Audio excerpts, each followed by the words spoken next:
I'm the Director of Data Analytics with Bird Construction.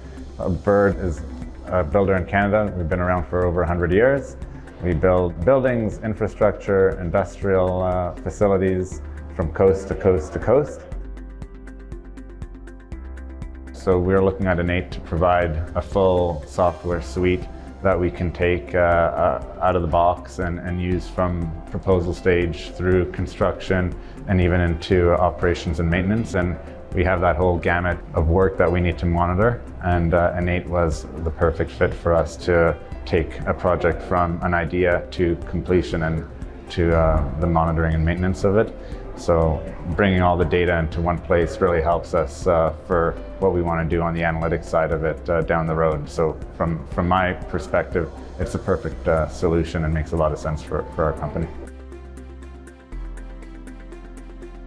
I've been with the company just over 10 years and 2 years in the current role of Director of Data Analytics. So it's been a really exciting couple of years getting into a new space from a slightly different background before. As I was new in the role, fragmentation of construction space and software space, so many different solutions have been popping up all over the map and really being aligned on a company-wide strategy for how we look at our data and how we conglomerate everything in the age of AI was getting way more important. So for example, given the fragmentation of the industry, the way that InEight looks at components of construction, the more information you provide to an AI, the better the result coming out of it. And that is really when it clicked, when I saw how these modules can eventually be linked and be the framework for how an AI uses all these different components to come out with the answer. And that answer can be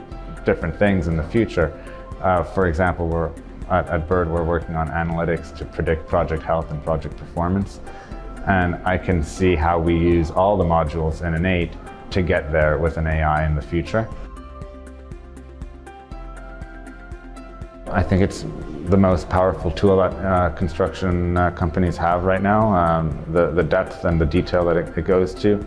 There's a clear vision for the future and how AI will utilize all the aspects of the software in the future. There's really a focus on being precise and accurate to the level of detail that you need to get down to. And that's critical for enabling AI in the future.